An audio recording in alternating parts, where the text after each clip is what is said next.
Welcome to EduBite, and today's we will start our topic Parkinson disease.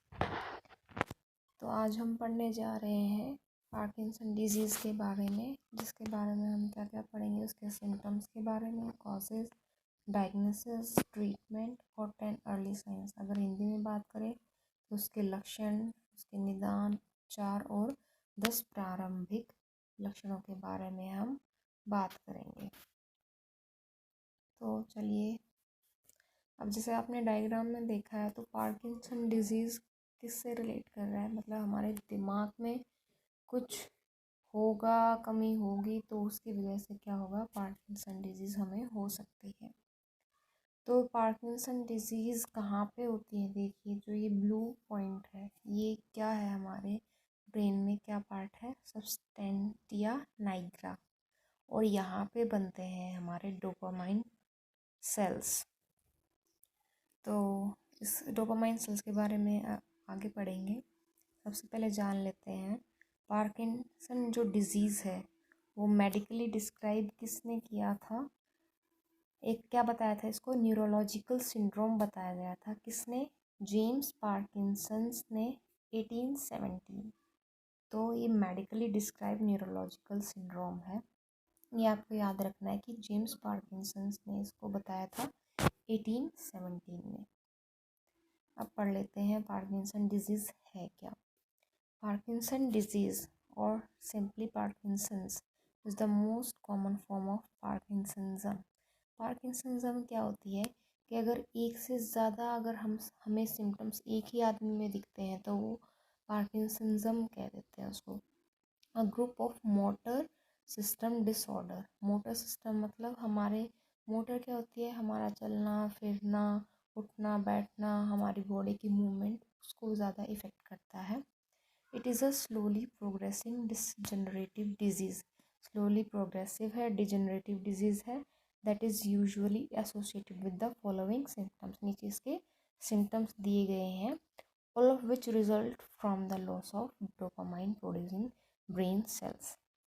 और ये होता किन की वजह से है कि जो हमारे ब्रेन में डोपामाइन सेल्स बनते हैं उनमें क्या आ जाती है, कमी आ जाती है, जिसकी वजह से क्या होता है, पार्किंसन डिजीज़ होते हैं। तो इनके सिम्टम्स के बारे में पढ़ लेते हैं।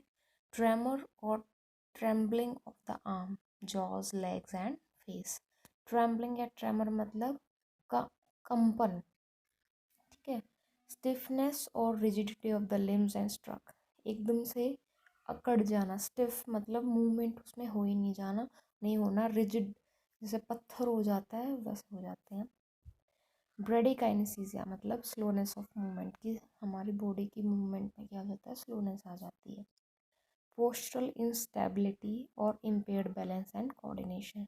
तो पोस्चरल इंस्टेबिलिटी का मतलब क्या है कि हमारे बैलेंस में और कोऑर्डिनेशन में इम्पेयरमेंट आ जाती है। पढ़ लेते हैं डोपामाइन क्या है।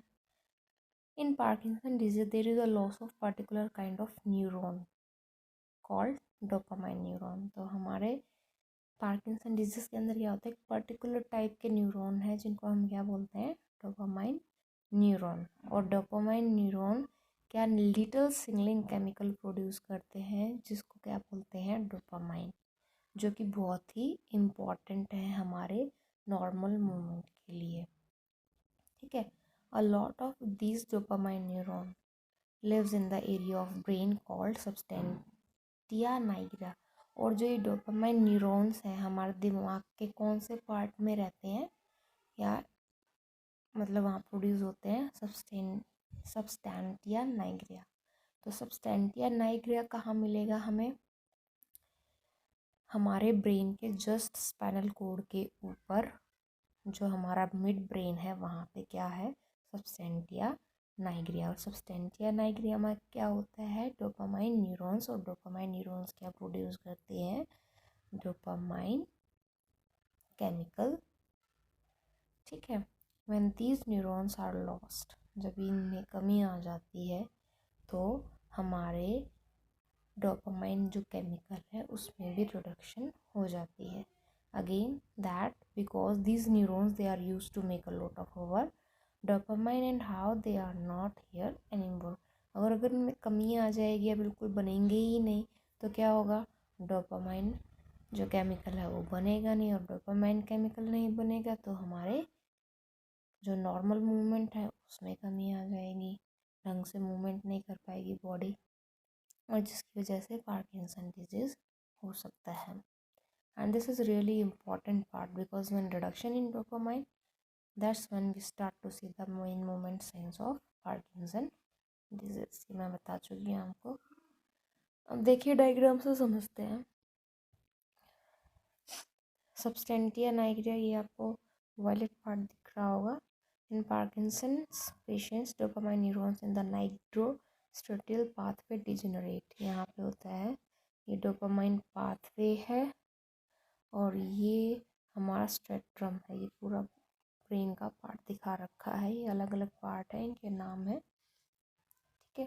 उसको ध्यान से देख लीजिए कहाँ पे है। ये हमारा मिड ब्रेन है यहाँ, ठीक है, जिसमें सब्सटेंटिया नाइग्रिया आई। तो जस्ट यहाँ पे अगर मैं आपको बताऊँ तो ये जो ये वाला पार्ट है ये हमारा न्यूरॉन्स है, स्पाइनल कोड है वहाँ से, और जो ये वाला पार्ट है ये हमारा मिड ब्रेन है, ठीक है।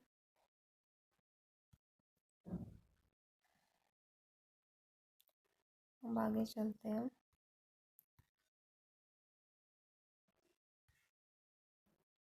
What causes PD? PD means Parkinson disease. मैंने शॉर्ट फॉर्म में लिख दिया तो समझते चलिएगा। The specific cause of PD is unknown. तो जो स्पेसिफिक कॉज है कि किस कि ये हमारे जो डोपामाइन क्यों कम होते हैं, ये तो ये हमारा कोई स्पेसिफिक रीज़न कॉज नहीं मिला है, तो अननोन है पीडी के जो कॉजेज हैं। Experts believe that symptoms are related to a chemical imbalance in the brain caused by brain cell death. तो जो एक्सपर्ट्स हैं वो क्या कहते हैं, जो हमारे ब्रेन में केमिकल इनबैलेंस हो जाता है, ब्रेन सेल की जो डेथ हो जाती है उसके कारण जो हमें सिम्टम्स दिखाई देते हैं, एक्सपर्ट्स उनमें बिलीव करते हैं। द डिजीज़ में अपीयर इन यंगर पेशेंट्स। तो यंगर ये नहीं है कि भाई बुढ़ापे में जाके हो सकता है, नहीं, टीनेजर्स में भी ये कई बार देखा जाता है, और मेनली मिडिल एज में ये जो पीपल है उनको इफ़ेक्ट करता है। It is not contagious. Contagious का मतलब क्या है कि ये छुआछूत की बीमारी नहीं है, क्योंकि अगर किसी को पार्किंसन डिजीज़ है और आप उसके पास बैठे हो तो वो आपको ट्रांसमिट हो जाएगी, ऐसा नहीं है। फैमिली हिस्ट्री भी एक दूसरा इम्पॉर्टेंट फैक्टर है। अगर मान लो फैमिली हिस्ट्री में किसी को पार्किंसन डिजीज़ रहा है तो उसके ज़्यादा वो रिस्क बढ़ जाते हैं कि उनकी आगे वाली जनरेशन को भी हो सकता है। साथ ही साथ एनवायरमेंटल और जेनेटिक फैक्टर। तो जेनेटिक फैक्टर तो ये हो ही गया, एनवायरमेंटल फैक्टर भी हो सकते हैं। मान लो जो रूरल लिविंग है हमारी, तो उनका एक्सपोजर वेल वाटर से है, एग्रीकल्चर पेस्टिसाइड्स के संपर्क में आते हैं, हर्बिसाइड्स, तो वो भी कहीं ना कहीं हमारे माइंड को इफ़ेक्ट करती हैं और जिसके कारण पीडी हो सकता है, ठीक है। तो ये गारंटेड नहीं है कि अगर पीडी अगर डेवलप हो जाता है इन फैक्टर की वजह से, तो it is not there absence prevented, कि अगर वो नहीं होता है फिर भी इसके जो कॉजेज़ हैं एनवायरमेंटल उसको हम प्रिवेंट कर सकते हैं, ठीक है। वही फिर से वही बात है यहाँ पे, हैविंग वन और मोर क्लोज रिलेटिव। अगर आपके रिलेशन में अगर कहीं पे भी पीडी है तो वो रिस्क बढ़ जाता है उस डिज़ीज़ को होने में। आपकी फैमिली के अंदर जो जेनेटिक या फिर म्यूटेशन जिसको बोलते हैं, वो 2 to 5% इंक्रीज उसके रिस्क बढ़ जाते हैं जेनेटिक फैक्टर्स में। अब पढ़ते हैं हमारे प्राइमरी सिम्टम्स, जो 4 प्राइमरी सिम्टम्स हैं पीडी के, और इंडिविजुअल टू इंडिविजुअल ये डिफ़र करते हैं, ठीक है। तो जो कार्डिनल सिम्टम्स हैं हमारे पीडी के वो पढ़ते हैं। सबसे पहले है मसल रिजिडिटी। मसल रिजिडिटी का मतलब क्या, स्टिफनेस आ जाती है आर्म्स में, लेग में, नेक में, कि वो बैक एंड फोर्थ आगे पीछे ढंग से या फिर साइडों में हम अपने आर्म को या लेग को ढंग से मूव नहीं करा सकते, रिजिड हो जाते हैं। रेस्टिंग ट्रेमर, ट्रेमर क्या है, जो हमारी इनवॉलेंट्री मूवमेंट है, कॉन्ट्रैक्टिंग मसल्स, वो क्या है, वो रेस्ट में हो जाती है। ठीक है। ब्रेडिकाइनेसिया का मतलब है स्लोनेस, हमारी मूवमेंट में स्लोनेस आ जाती है। पोस्चरल इंस्टेबिलिटी का मतलब है बैलेंस और कोऑर्डिनेशन में प्रॉब्लम होती है, बैलेंस प्रॉब्लम आ जाती है। ये 4 पहले पढ़ चुके हैं।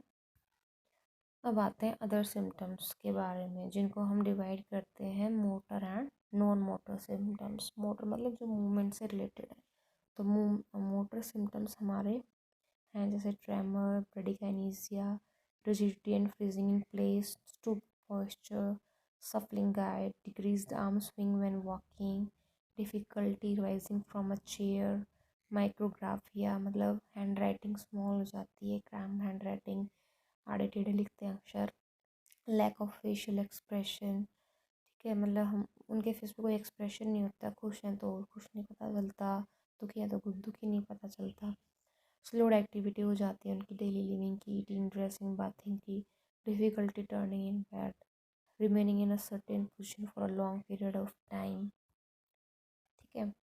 नॉन मोटर सिम्टम्स में आ जाते हैं जैसे diminish sense of smell, smell नहीं ढंग से नहीं कर पाते हैं, लो वॉइस वॉल्यूम हो जाती है जिसको हम हाइपोफोनिया बोल सकते हैं, डिफ़िकल्टी स्पीकिंग जिसको हम डायस्ट्रॉथ्रिया बोलते हैं, पेनफुल फुट क्रैम्प्स होते हैं, स्लीप डिस्टर्बेंस हो जाती है, डिप्रेशन हो सकता है, इमोशनल चेंजेस हो सकते हैं, स्किन प्रॉब्लम्स हो सकते हैं, कॉन्स्टिपेशन, ड्रूलिंग मतलब लार टपकना हो सकता है, इंक्रीज स्वेटिंग, यूरिनरी फ्रीक्वेंसी, जल्दी जल्दी यूरिन के लिए जाते हैं हम।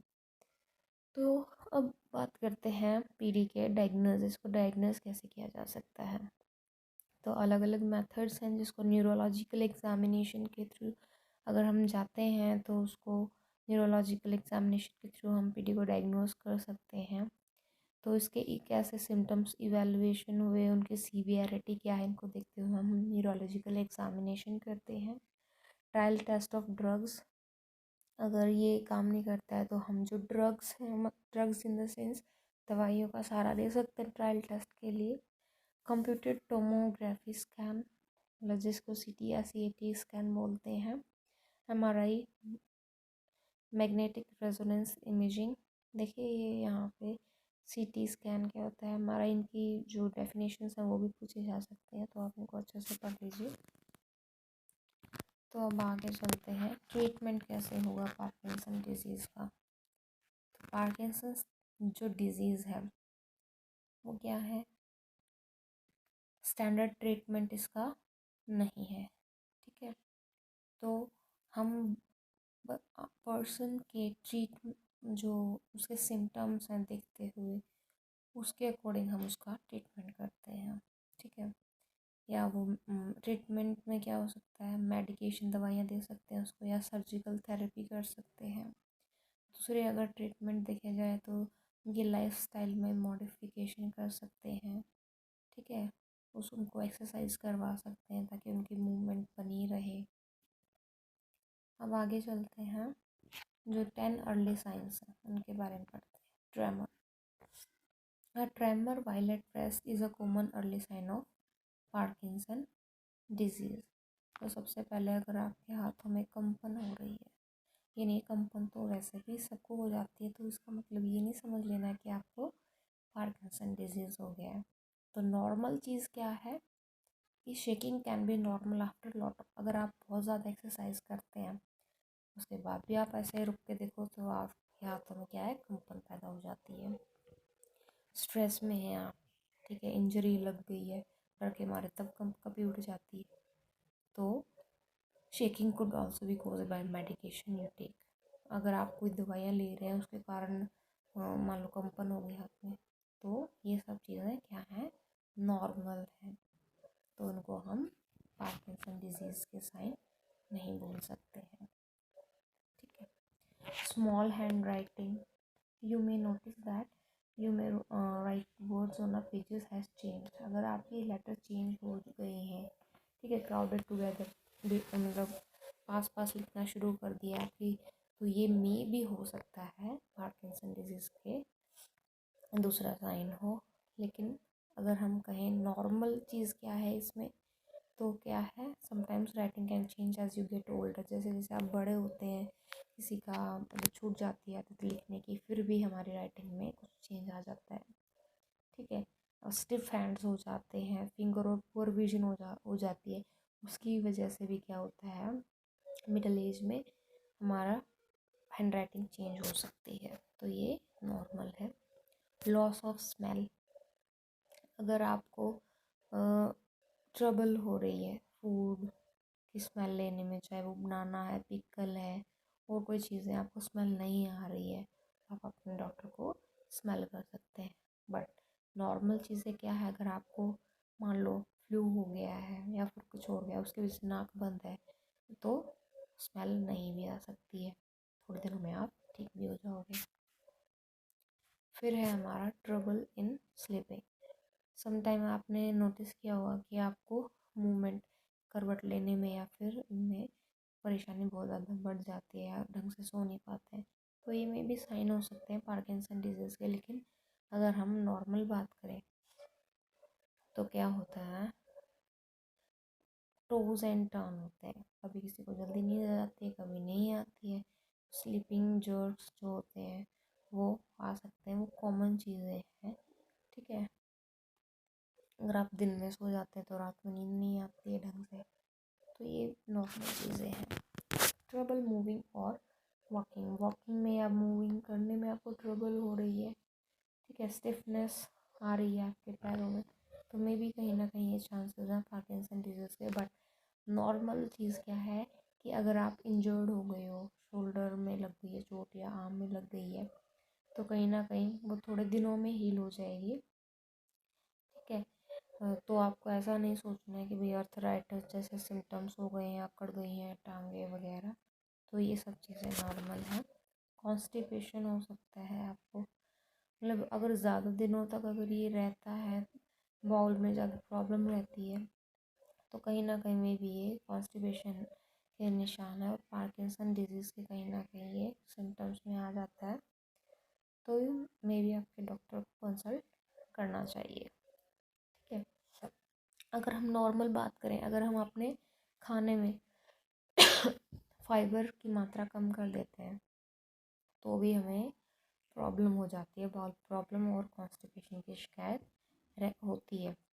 तो ये सब चीज़ें नॉर्मल है, और नॉर्मल लेके ही चलता है डॉक्टर फर्स्ट टाइम अगर आपकी एज को देखते हुए। और अगर वो ज़्यादा महीनों तक अगर ठीक नहीं हो पाते, तो कहीं ना कहीं वो पीढ़ी के केस में चली जाती है। अब आता है अ सॉफ्ट और a low voice. If it has been a change in your voice you should see your doctor. अगर आपकी वॉइस में कुछ चेंज आ जाता है, it may code Parkinson disease, okay. Then साथ में लॉस ऑफ हियरिंग हो सकती है, स्पीकिंग में और ज़्यादा सॉफ्टनेस आ सकती है, तो ये कहीं ना कहीं में चांसेस हो सकते हैं पीढ़ी के। बट अगर नॉर्मल अगर बात करें, अगर आपको ठंड के कारण अगर या फिर कोई वायरस की वजह से आपकी आवाज़ में चेंज आ सकता है, तो जब मान लो ठंड में आपका गला बैठ जाता है, तब भी क्या हो जाता है, वो जो वॉइस है वो चेंज हो जाती है। लेकिन कुछ दिनों बाद अगर आप ठीक गर्म पानी पीते वगैरह कर बाकी चीज़ें करते हैं, तो फिर से हमारी आवाज़ ठीक हो जाती है। ये सब नॉर्मल है। Mask face, have you been told that you have a serious depressed or a mad look on your face even when you are not in a bad mood? This is often called facial masking. If so, what a doctor about Parkinson disease? मतलब अगर आप depress हैं तो आपके face पे दिखता है, bad mood है वो तो दिखता है। अगर ये चीज़ें नहीं दिख रही हैं तो क्या हो जाता है, मास्क्ड फेस होता है, मतलब एक मास्क लगा लेना फेस के ऊपर, कोई मतलब एक्सप्रेशन ही नहीं है। लेकिन अगर नॉर्मल बात, तो ये सिम्टम्स हो सकते हैं पीढ़ी के। बट नॉर्मल क्या है, some medicine can cause you to have the same type of serious loss taking look, ठीक है। अगर कोई मेडिकेशन चल रहा है तो उसकी वजह से कोई ना कोई कारण हो सकता है कि ऐसी मास्क फेस वाली प्रॉब्लम आ जाए, but you would go back to the way you were after you stop the medication. तो डॉक्टर भी मना कर देते हैं कि आप ये मेडिकेशन चेंज करें या थोड़े दिनों के लिए बंद कर दें। अब आता है हमारा 9th, डिजीनेस और फेंटिंग। मतलब एकदम से चक्कर आ जाना, फेंट हो जाना, ठीक है, ब्लड प्रेशर की वजह से हो सकता है, लो ब्लड प्रेशर हो जाए, तो ये कहीं ना कहीं आप लिंक कर सकते हैं पीडी में। बट अगर नॉर्मल अगर बात की जाए कहीं ना कहीं कई बार अगर हम उठते हैं तब भी हमारे आँख के आगे अंधेरा आ जाता है, या फिर कई बार वैसे भी नॉर्मली लो ब्लड प्रेशर हो जाता है, ठीक है। तो हमें उस टाइम बीपी अपना चेक करवाना चाहिए, और नॉर्मल चीज़ है। तो हम डिजीनेस भी फील करते हैं कई बार, ये चीज़ नॉर्मल है। 10th अगर बात करें तो वो है स्टूपिंग और हाउंचिंग ओवर। इसका मतलब क्या है? If you and your family और a friend notice that you seem to be stooping, leaning and slouching when you stand, it could be a sign of PD. मतलब आप काँप रहे हैं, ढंग से खड़े नहीं हो पा रहे हैं, ठीक है, आपके हाथ काँप रहे हैं बहुत जल्दी, और फिर और फैमिली फ्रेंड ये सब नोटिस कर रहे हैं बार बार बार बार, तो ये कहीं ना कहीं साइन है पीडी के। अगर नॉर्मल बात करें, अगर आपको इंजरी है या वीक है, सिक है, बीमार है, फिर पेन हो रहा है, ठीक है, तो फिर भी आप ढंग से वो खड़े नहीं हो पाते हैं, ठीक है। Also problem with your bones and can make you hunch over, ठीक है। अगर बीमार होंगे तो भी हड्डियों में प्रॉब्लम रहती है आपको, और हम ढंग से खड़े नहीं हो पाते हैं। तो ये सिकनेस, अगर वीक है, सिक है, बीमार है, उस टाइम हो सकता है वो, तो उस टाइम वो चीज़ें नॉर्मल है। लेकिन अगर आप बार बार बार बार कई साल 2 साल आपको देखे जा रहे हैं, तो कहीं ना कहीं मोस्टली जो आती है प्रॉब्लम पीडी की, वो 60 के अराउंड आती है। अब हम क्विज की बात कर लेते हैं। यहाँ पे मैंने 5 क्वेश्चंस तैयार किए हैं आपके लिए, तो चलिए जितना पढ़ा है देखते हैं क्या कुछ है। Parkinson disease is marked by a lack of which chemical in the brain. Starting में ही था हमारा,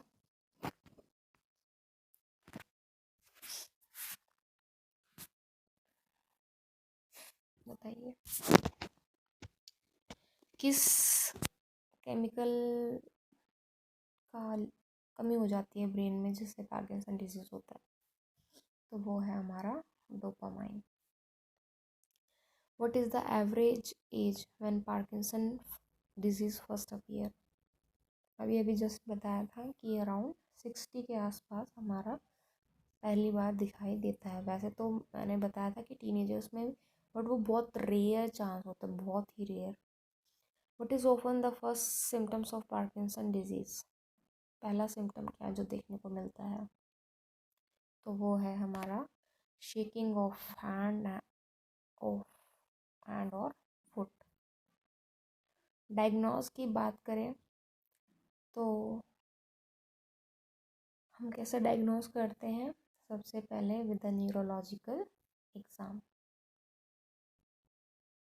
अगर हम ट्रीटमेंट की बात करें तो 2 तरीके हैं हमारे, मेडिसिन और सर्जरी के, यानी कि ए एंड बी, मतलब डी ऑप्शन इसका हो जाएगा। सो आज के लिए इतना ही। Thank you for watching my video. अगर आपको वीडियो अच्छी लगी तो प्लीज़ इसको शेयर करें, लाइक करें, एंड मेरा चैनल सब्सक्राइब ज़रूर करें। साथ ही साथ मैं आपको बता दूं, जैसे कि अब एचटेट के एग्ज़ाम होंगे, नोटिस तो आ गया है, मे बी नवंबर 15 को मे बी फॉर्म निकलेंगे, और जैसा कि नोटिस में कहा है कि 21 के आसपास एचटेट का एग्ज़ाम हो भी सकता है। और आगे तो एग्ज़ाम अब लगभग सभी एजेंसीज़ ले रही हैं, चाहे यूजीसी हो, नेट का हो, तो मे बी पॉसिबिलिटी है DSSS भी अपना स्टार्ट कर दे। तो अपनी तैयारी बनाए रखें मेरे चैनल के साथ। So thank you for watching and please subscribe. Thank you.